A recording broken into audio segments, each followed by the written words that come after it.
का जो education system है वो हमारी तरह भेड़ बकरियां नहीं निकालता है, वो बेसिकली स्टूडेंट्स ही निकालता है और ऐसे स्टूडेंट्स निकालते हैं जो प्रोफेशनल होते हैं। पाकिस्तानी होने की वजह से हमें इंटरनेशनल लेवल पर वो अपॉर्चुनिटीज नहीं दी जाती जो इंडियंस को दी जाती है। बिल्कुल, एक तो हमारे ऊपर जो एक यहाँ पे एक्सट्रीमिज़म के एलिमेंट्स है, हमारे ऊपर जो टेररिज्म का एक टैग है, इसकी वजह से हमें काफ़ी नुकसान पड़ा है। हमारा कंपैरिजन बनता ही नहीं है इंडिया के साथ, बिल्कुल भी किसी भी चीज़ के अंदर। वो हम कहते हैं पाकिस्तान ये है वो है, पाकिस्तान की आर्मी अच्छी है, ऐसा बिल्कुल कुछ भी नहीं है। ये सारी फेरी टेल्स है और हम फेरी टेल्स के अंदर लिव कर रहे हैं। मेरा एक दोस्त है, उसने एविएशन में बेसिकली डिग्री की है और आपके सामने है कि पिछले दिनों पीआईए में कितनी जाली डिग्रियां पकड़ी गई हैं। तो वो एविएशन में उसका कोई स्कोप नहीं है, वो इस टाइम कॉल सेंटर में काम कर रहा है।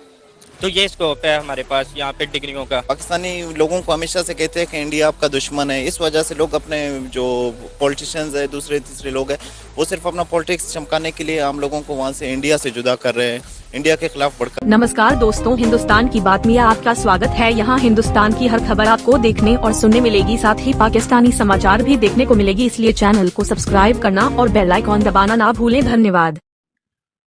नमस्कार दोस्तों, हिंदुस्तान की बात में आपका स्वागत है। दोस्तों, ट्विटर को लेकर के अभी कुछ दिनों से आप कुछ ज़्यादा ही हलचल देख रहे होंगे। जी हाँ दोस्तों, और लगभग हर एक देश के कंट्रियों से बहुत सारे ट्विटर के जो कर्मचारी हैं उनका जो है बाहर निकलना भी चालू हो गया है। ठीक है दोस्तों, तो जो पहले जो ट्विटर के जो सीईओ थे, यानी कि भारत के जो ही रहने वाले पराग अग्रवाल, उन्हें भी बाहर कर दिया गया है। लेकिन अब जो दूसरा जो सीईओ बनने वाले हैं, ठीक है, जिन्हें एलन मस्क ने जो है अनाउंस किया है, वो भी भारत के ही रहने वाले हैं।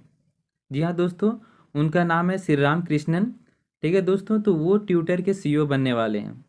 ठीक है, तो वही पाकिस्तानी मीडिया और उनके लोगों का कहना है कि आखिर जो भी चीज़ बनते हैं, चाहे गूगल का सीईओ हो या माइक्रोसॉफ्ट का हो या ट्विटर का हो, इंस्टाग्राम का हो, इंडिया से ही बिलोंग क्यों करता है? पाकिस्तान के किसी युवा को या वैसे टैलेंट को क्यों नहीं मौका दिया जाता? क्या ये भारत का लॉबी का कमाल है या उनके टैलेंट का कमाल है? तो वे लोग कहते हैं कि नहीं, हमारे जो है एजुकेशन जो है बहुत ही नीचे और भारत का एजुकेशन बहुत ही ऊपर है। ये भी बात तो सही है, क्यों ना हो। अब वहाँ पर जहाँ पाकिस्तान में ये चीज़ जो सिखाया जाता है, दूसरों धर्मों के लेकर के हिंदू काफिर होते हैं, दूसरे धर्मों में शादी करो, ठीक है, उनको जो है इस्लाम में कन्वर्ट करवाओ, जहाँ ऐसी एजुकेशन दिया जाए, वहाँ पर इस तरह का एजुकेशन कहाँ से मिल सकता है?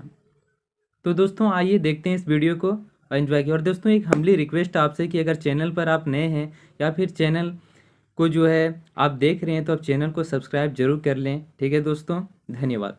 एलन मस्क ने ट्विटर को खरीद लिया है। उन्होंने ट्विटर को खरीदने के बाद ट्विटर के जो सीईओ थे पराग अग्रवाल, उनका ताल्लुक इंडियन ओरिजिन से था, उनको फायर कर दिया।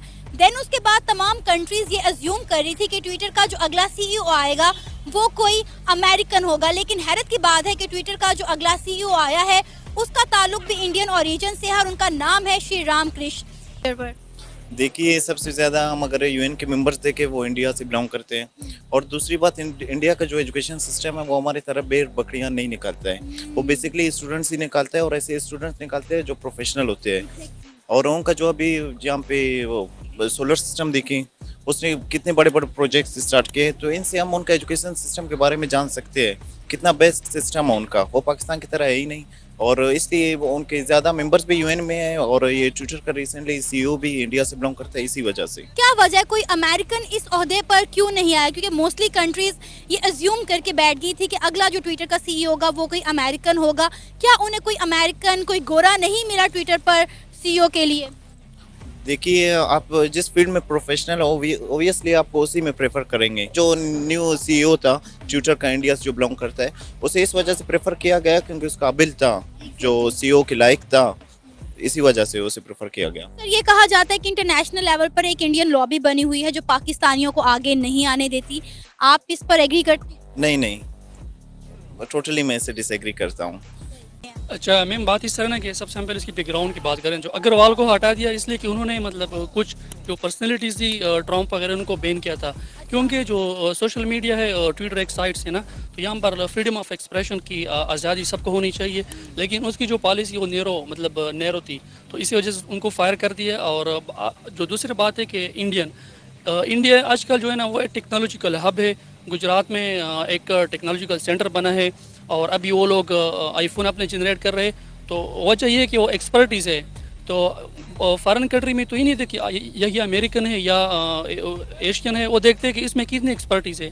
तो इंडियन में एक्सपर्टीज़ ज़्यादा है, वो टेक्नोलॉजी को ज़्यादा यूज़ कर रहे हैं, उनका एक्सपर्टी वहाँ पे ज़्यादा है। देखें, इसमें बेसिकली जो उनसे ब्रॉटअप कहा जाता है कि जो उनसे इंडियंस का एजुकेशनल सिस्टम है ना, वो बनाया इस तरह गया है कि पाकिस्तानीज़ कभी उसके साथ कंपेयर कर ही नहीं सकते अपने आप को। और अमेरिकन के भी अगर हम कंपेयर करें तो अमेरिका का भी शायद सिस्टम इतना अच्छा नहीं है जितना इंडियंस का एजुकेशनल सिस्टम है। उनको देखें ना, यहाँ पे तो हुआ कि किताबें पढ़ी बच्चों ने, उसके बाद ख़त्म हो गया। वहाँ पे प्रैक्टिकल लाइफ जोन सी है, उसके जोन से हैं रिव्यूज़ एंड ऑल दैट, वो इंडिया के बहुत अच्छे हैं। यही उसकी मेन रीज़न है कि इंडियन जोन से हैं वो, फिर जोन से उनकी वर्किंग लाइफ आ जाती हैं आगे, उसके अंदर वो कंपैरेटिवली बाकी सारों से बहुत अच्छा परफॉर्म करते हैं। सही